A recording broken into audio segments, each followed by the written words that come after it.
ఉన్నవాడా నాతో మాట్లాడుమా దేవనాలో ఉన్నవాడా నాతో మాట్లాడుమా సర్వోన్నతుడా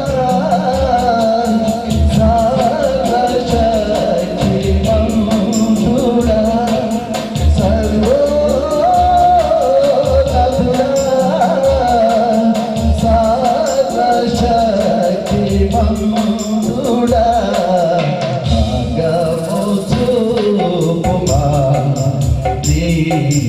మార్గము చూపుమా నాలో ఉన్నవాడా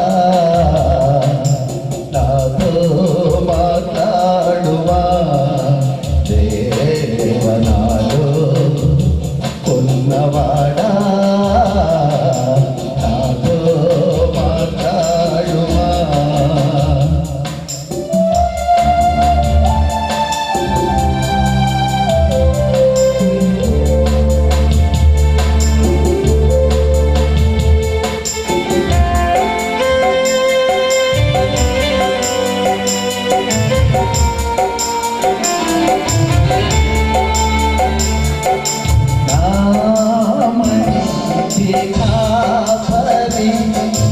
నా కొరకే ప్రాణమిచ్చిన దేవా నా మంచి కాపరి నా కొరకే ప్రాణమిచ్చిన దేవా నీ గొర్రెలు నీ స్వరమును వింటాయిగా నీ గొర్రెలు నీ స్వరమును వింటాయిగా ఆ భాగ్యము నాకీయుమా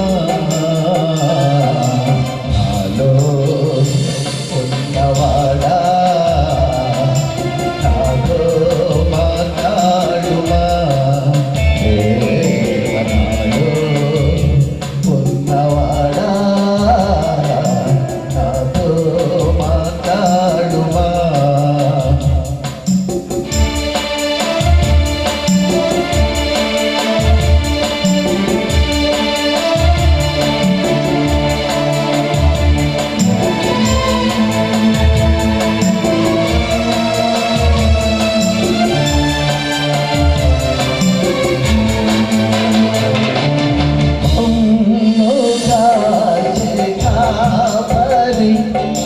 కుడుతాడు మీ దూర పోదే పోడు మమ్ము కాచి కాపరి కుడుతాడు మీ దూర పోదే పోడు నీ చిత్తములో మేము ప్రార్థించినం నీ చిత్తములో మేము ప్రార్థించినం ప్రతి ప్రార్థన వింటావుగా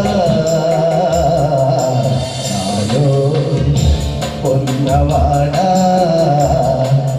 నాతో మాట్లాడుమా దేవనాలో ఉన్నవాడా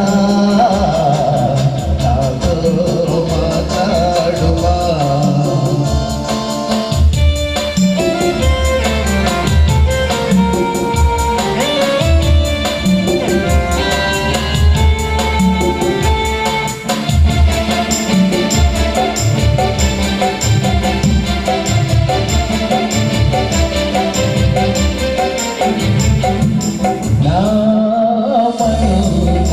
కాపరి కునుకాడు నీ దూర పోనే పోడు నా మంచి కాపరి నా కొరకు ప్రాణమిచ్చిన దేవా నీ గొర్రెలు నీ స్వరమును వింటాయిగా నీ గొర్రెలు నీ స్వరమును వింటాయిగా ఆ భాగ్యము మాకీయుమా నాలో ఉన్నవాడా నాతో మాట్లాడుమా దేవనాలో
ప్రభునందు ప్రియమైన సహోదరి సహోదరులకు నిరీక్షణ గడియల ద్వారా మీతో ఈ విధంగా వాక్యాన్ని పంచుకోవడానికి దేవుడిచ్చిన మంచి అవకాశాన్ని బట్టి వందనాలు తెలియజేస్తున్నాను. ప్రియులారా, ఈ శ్రమ దినాలను పురస్కరించుకుని మీ మధ్య క్రీస్తు యొక్క శరీరం ఏ విధంగా చేర్చబడిందో, దాని ద్వారా మనకు నిత్యమైన విమోచన ఏ విధంగా సంభవించిందో దాన్ని గురించి కొన్ని విషయాలు మీతో మాట్లాడాలని నేను ఆశపడుతున్నాను. దేవుని పరిశుద్ధ లేఖన భాగం నుండి ఒక మాట మనం చూద్దాం. చూడండి, హెబ్రీ పత్రిక 9వ అధ్యాయము 11వ వచనంలో ఈ విధంగా ఉంది. అయితే క్రీస్తు రాబోవుచున్న మేలుల విషయమై ప్రధాన యాజకుడిగా వచ్చి తానే నిత్యమైన విమోచన సంపాదించి హస్తకృతము కానిది అనగా ఈ సృష్టి సంబంధము కానిది మరి ఘనమైనదియు పరిపూర్ణమైనది అయిన గుడారము ద్వారా, మరలా 14వ వచనంలో నిత్యుడగు ఆత్మ ద్వారా తన్ను తాను దేవునికి నిర్దోషినిగా అర్పించుకొనిన క్రీస్తు యొక్క రక్తము నిర్జీవ క్రియలను విడిచి జీవము గల దేవుని సేవించుటకు మీ మనస్సాక్షిని ఎంతో ఎక్కువగా శుద్ధి చేర్చున్నది. చిన్న ప్రార్థన. జీవము గల మా దేవ, ప్రేమ కలిగిన మా యేసయ్య, నీకు వందనాలు, స్తోత్రాలు. నీ అపారమైన ప్రేమను బట్టి, కృపను బట్టి ఈ వాక్యము నా ప్రభా నీ బిడ్డలతో పంచుకోవడానికి నీవిచ్చిన మంచి అవకాశాన్ని బట్టి వందనాలు. ఈ వాక్యమును ఆశీర్వదించి దీవించండి. నీ ఆత్మ ద్వారా మాట్లాడండి. ఆత్మలకు మేలు ఆశీర్వాదం అనుగ్రహించండి. యేసు నామమున అడుగుచున్నాను తండ్రి, ఆమేన్. ప్రియులారా, ఈ చదవబడినటువంటి భాగంలో ఇక్కడ హెబ్రీలకు ఈ పౌలు ఒక విషయాలు రాస్తున్నాడు. మీకు నిత్యమైన విమోచన ఒకటి కావాలి. నిత్యమైన విమోచన కావాలి అంటే మన మనస్సాక్షి కల్మషమానంతటినీ కూడా శుద్ధి చేసే ఒక ప్రక్రియ జరగాలి. ఈ ప్రక్రియ ఎలా జరుగుతుందయ్యా అంటే ఇక్కడ ఒక మాట అంటున్నాడు. ఆయన అంటున్నా, ప్రధాన యాజకుడిగా ఒక ఆయన వచ్చాడు. ఆయనే ప్రభు అయినటువంటి క్రీస్తు. ఇక్కడ అన్నాడు, ప్రధాన యాజకుడిగా వచ్చి తానే నిత్యమైన విమోచన సంపాదించాడు. ప్రియులారా, ఈ లోకములో విమోచన అనేది ఎక్కడ మనకి సంభవించిందయ్యా అంటే ఒక ప్రధాన యాజకుడు వచ్చాడు. ఆయన ద్వారా మాత్రమే మనకు పరిపూర్ణమైన నిత్యమైన విమోచన అనేది మనకి అనుగ్రహించబడింది. ఈ నిత్యమైన విమోచన ఎలాంటిదని చెప్తున్నాడు తెలుసా? హస్తకృతము కానిది, అంతేకాదు ఈ సృష్టి సంబంధము కానిది, ఘనమైనది, పరిపూర్ణమైనటువంటి ఒక గుడారము ద్వారా మనకి నిత్యమైన విమోచన వచ్చింది అంటున్నాడు. హస్తకృతము కానిది, అంతేకాదు ఇది సృష్టికి సంబంధం లేనిది, ఘనమైనది, పరిపూర్ణమైనది. ఇది ఏమిటయ్యా అని చూసినట్లయితే అది క్రీస్తు శరీరం అనే గుడారము. ప్రియులారా, మనం గమనించాలి, క్రీస్తు ఒక గుడారాన్ని ధరించుకుని వచ్చారు. అదే ఆయన శరీరం అనే గుడారం. ఆ శరీరం అనే గుడారం ఎలాంటిదయ్యా తెలుసా? అది సృష్టికి సంబంధం లేనిది.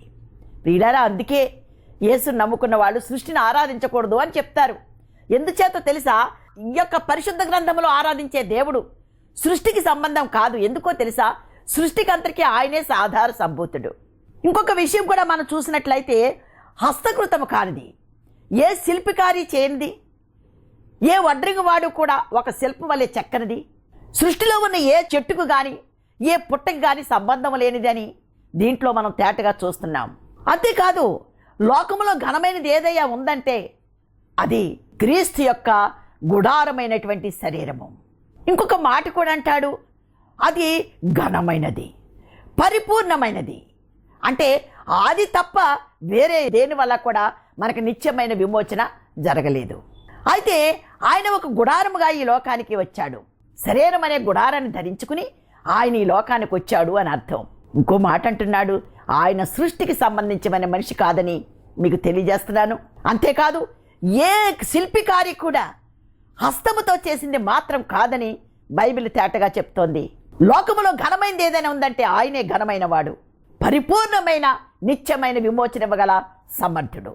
అయితే ఈ సమర్థుడైనటువంటి గుడారము ధరించిన ఆయన ఏం చేశాడయ్యా అని చూసినట్లయితే 14వ వచనం అంటాడు, నిత్యుడుగా ఆత్మ ద్వారా తన్ను తాను దేవునికి నిర్దోషిగా అర్పించుకొనిన క్రీస్తు యొక్క రక్తము. తనకు తాను నిర్దోషిగా అర్పించుకున్నటువంటి క్రీస్తు యొక్క రక్తము మన నిర్జీవ క్రియలను ఛేదించి, నిర్జీవ క్రియలను హతమార్చి, మన కల్మషాన్ని, మన అంతరాత్మకు ఉన్నటువంటి కల్మషాన్ని అంతా కూడా శుద్ధి చేసి దేవుని సేవించడానికి అది ఏం చేసిందో తెలుసా? మన మనస్సాక్షిని ఎంతో శుద్ధి చేసింది. ఈ శుద్ధి అనేది ఎక్కడ జరిగిందంటే మనస్సాక్షిలో జరిగింది. మానవుడికి పాపం మనస్సాక్షిని అంటుకుని ఉంటుంది. వాడి తలంపుల్ని బట్టి, వారి ఆలోచనలు బట్టి మనస్సాక్షి అంతా కూడా కల్మషపూరితం అయిపోయి పాపము చేత నింపబడి దేవునికి దూరంగా, అందుచేతనే ఆయన ఒక గుడారముగా ఈ లోకానికి వచ్చి ఆయన ప్రశస్తమైన రక్తాన్ని చిందించి ఆ రక్తము ద్వారా మన అంతరాత్మకు ఉన్నటువంటి, మనస్సాక్షికి ఉన్నటువంటి కల్మషాన్ని శుద్ధి చేశాడు. ప్రియులారా, మనం గమనించాలి, క్రైస్తవులకు ఉన్నటువంటి నిరీక్షణ ఏంటో తెలుసా? హస్తకృతము కాని గుడారం. అంతేకాదు, ఏ శిల్పికారి చేయనటువంటి గుడారం, సృష్టికి ఎలాంటి సంబంధము లేనటువంటి గుడారం. ఆ గుడారాన్ని ఆయన ధరించుకుని వచ్చి మన కొరకు ఆ గుడారం చేల్చబడింది. ఈ గుడారం గురించి ఇంకొక మాట అంటాడు. హెబ్రీ పత్రిక 7వ అధ్యాయం 26వ వచనం అంటాడు, పవిత్రుడును నిర్దోషియు నిష్కల్మషుడును పాపులలో చేరక ప్రత్యేకముగా ఉన్నవాడును ఆకాశ మండలము కంటే మిక్కిలి హెచ్చైన వాడునైన ఇట్టి ప్రధాన యాజకుడు మనకి సరిపోవును. ఏమండి, ఆయన ఒక ప్రధాన యాజకుడిగా వచ్చాడండి. ఆయన ఒక యాజకుడిగా వచ్చాడు.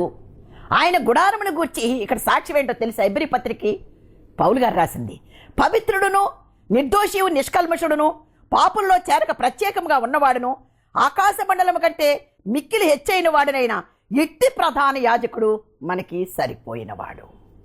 ఇలాంటి ప్రధాన యాజకుడు మనకి సరిపోయినవాడని మనం చూస్తున్నాం. ప్రియులారా, మనం గమనించాలి, ఇలాంటి ప్రధాన యాజకుడు శరీరాన్ని గుడారముగా ధరించి ఆ గుడారపు తెర నడిమికి చినుగుట వలన మనకి నిత్యమైన విమోచన అనుగ్రహించాడు ఆయన.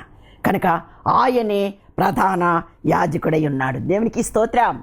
అలాగే ఒక మాట అంటాడు, హెబ్రీ పత్రిక 8వ అధ్యాయం 2వ వచనం అంటాడు, మనకు ప్రధాన యాజకుడు ఒకడు ఉన్నాడు, ఆయన పరిశుద్ధాలయమును కాక ప్రభువే స్థాపించిన నిజమైన గుడారమునకు పరిచారకుడై ఉండి పరలోకమందు మహామహుని సింహాసమునకు కుడిపార్శ్వమున ఆసీనుడై ఉండెను.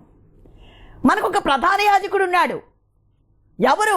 ఆయన మనకి దేవునికి మధ్యన యాజకత్వాన్ని జరిగించి న్యాయమైన పరిశుద్ధమైన యాజకత్వాన్ని ధరించి దేవునికి మనకి మధ్యన సమాధానం అనే వారిని కట్టి ఆయన శరీరము, ఆయన గుడారము లేక ఆయన తెర చినగడం ద్వారా ఆయనకి మనకి సమాధానాన్ని ఏర్పాటు చేశాడు.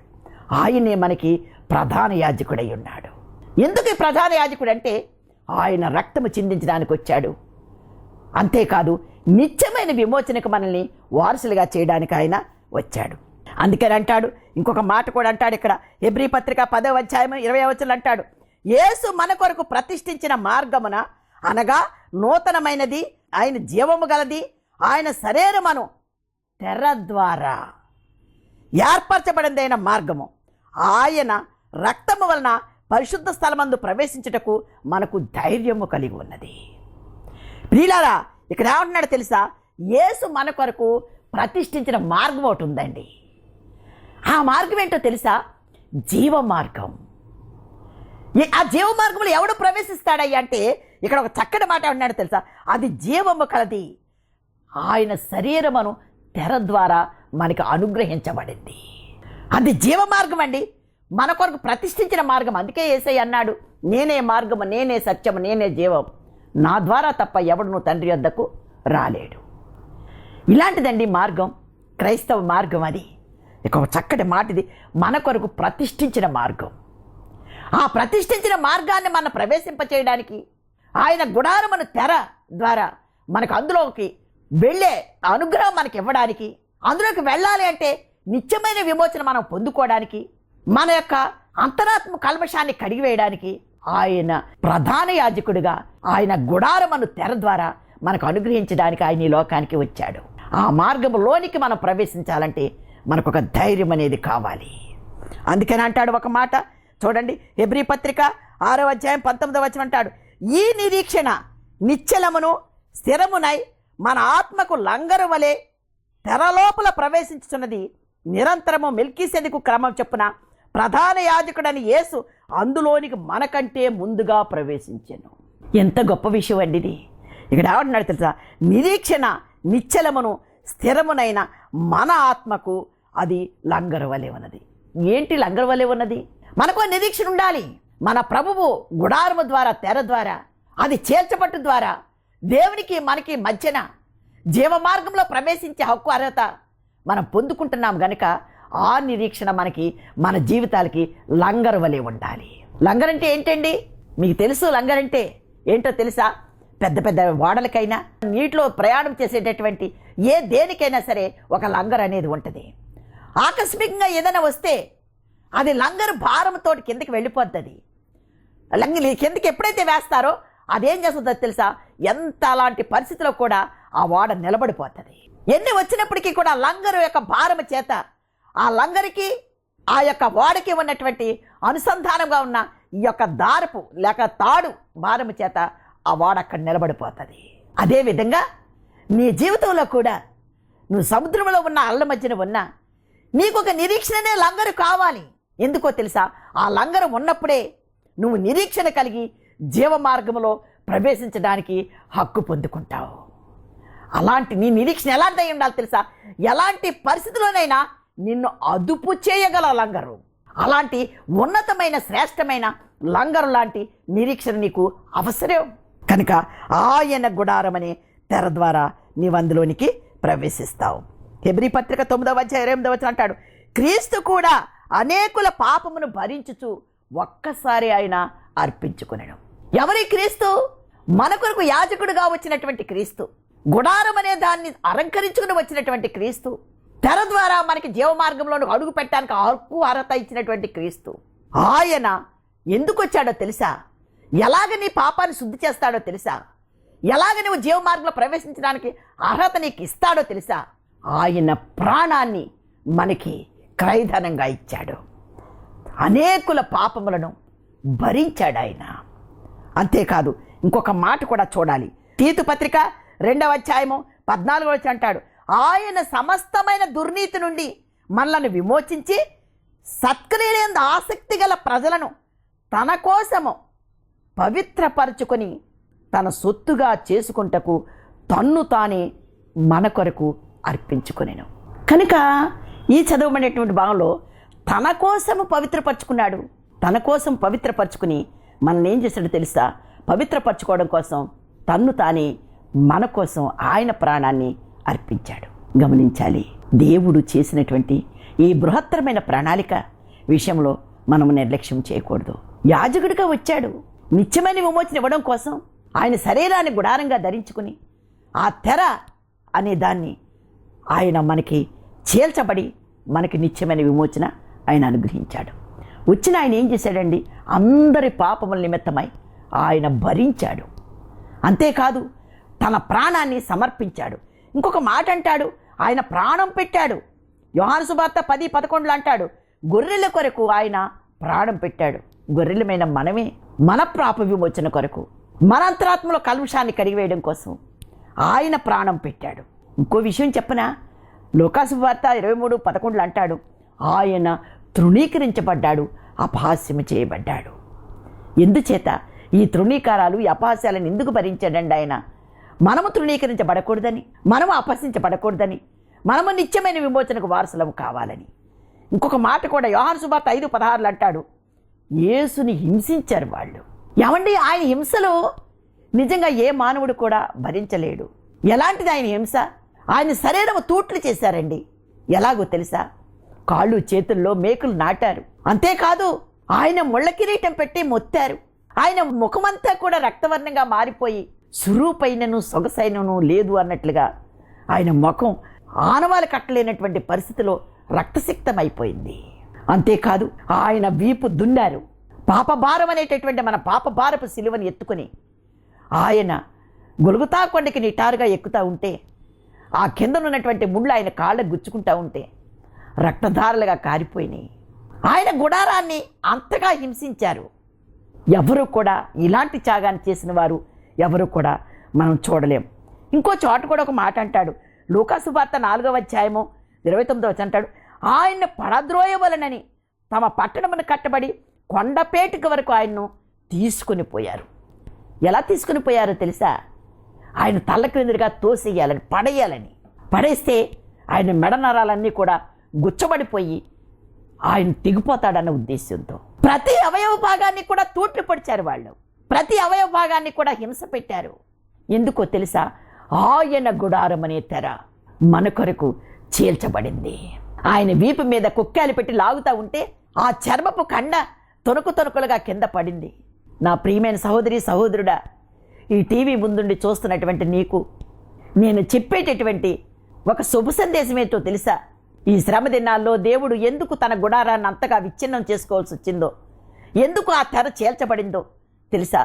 నీకు నాకు నిత్యమైనటువంటి విమోచన అనుగ్రహించడానికి, మన అంతరాత్మలో ఉన్న కల్మషాన్ని కడిగివేసి తుడిసివేసి శుద్ధి చేయడానికి, దాని ద్వారా మన జీవ మార్గంలో మనం ప్రవేశించడానికి ఆయన ఒక ప్రణాళికాబద్ధంగా ఒక యాజకుడిగా వచ్చి ఇంతగా ఆయన శ్రమపరచబడ్డాడు.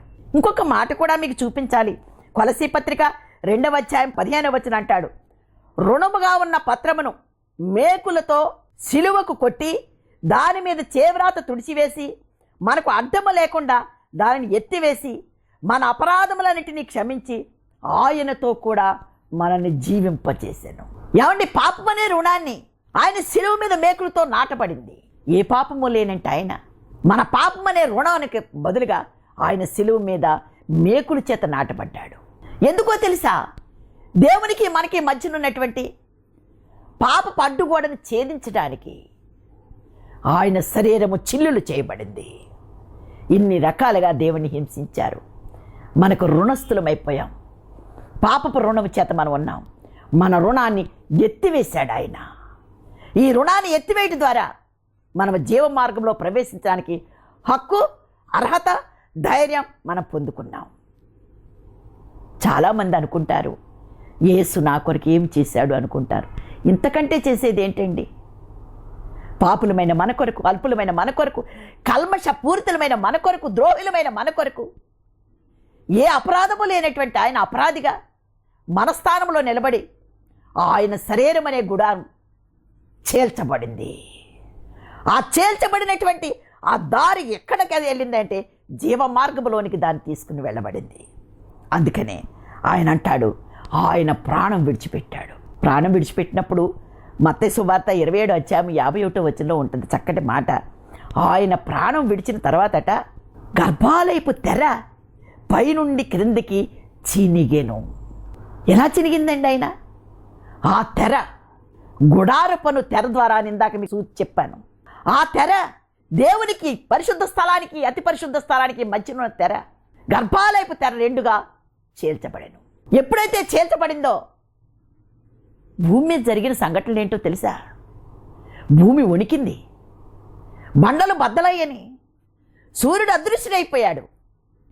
ఈ ప్రకృతిలో ఈ వైపరీత్యాలు ఎందుకు జరిగినాయి? అయ్యో, దేవుని కుమారుడు నిత్యమైన విమోచన ఇవ్వడం కోసం ఇంత బృహత్తరమైన ప్రణాళిక చేశాడా, ఇంత త్యాగం చేశాడని భూమి కంపించింది. ఈరోజు నువ్వు కంపిస్తున్నావా? ఆయన ప్రాణం విడిచిపెట్టాడంటే ఈరోజు నువ్వు కంపించాలి.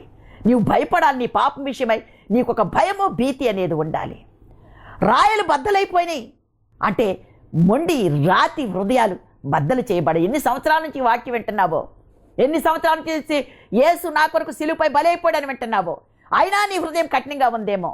ఈరోజు కఠినమైన నీ యొక్క పాషాణమైనటువంటి నీ హృదయం బద్దలు చేయబడాలి. సూర్యుడు అదృశ్యుడైపోయిన తన పని మర్చిపోయాడట. నీ యొక్క హృదయములో నుండి సమస్త కల్మషము కూడా, సమస్త పాపము అదృశ్యమైపోవాలి. అప్పుడే నువ్వు నిష్కల్మషంగా ఉంటావు. నీ మనస్సాక్షి శుద్ధిగా ఉంటుంది. మనస్సాక్షి శుద్ధిగా ఉన్నప్పుడే నువ్వు నిత్యమైన విమోచన పొందుకోవడానికి అర్హత పొందుకుంటావు. నిత్యమైన రాజ్యంలోని ప్రవేశించడానికి, నిత్య మార్గం ద్వారా ప్రయాణం చేయడానికి నీవు అర్హత పొందుకుంటావు. అందుకనే గుడారమైన తెర చేల్చబడెను, నిత్యమైన విమోచన అనుగ్రహించబడెను. ఆ గుడారమనేటటువంటి క్రీస్తు గుడారమైన తెర చేల్చబడింది. నా అంశ భాగం ఏంటో తెలుసా?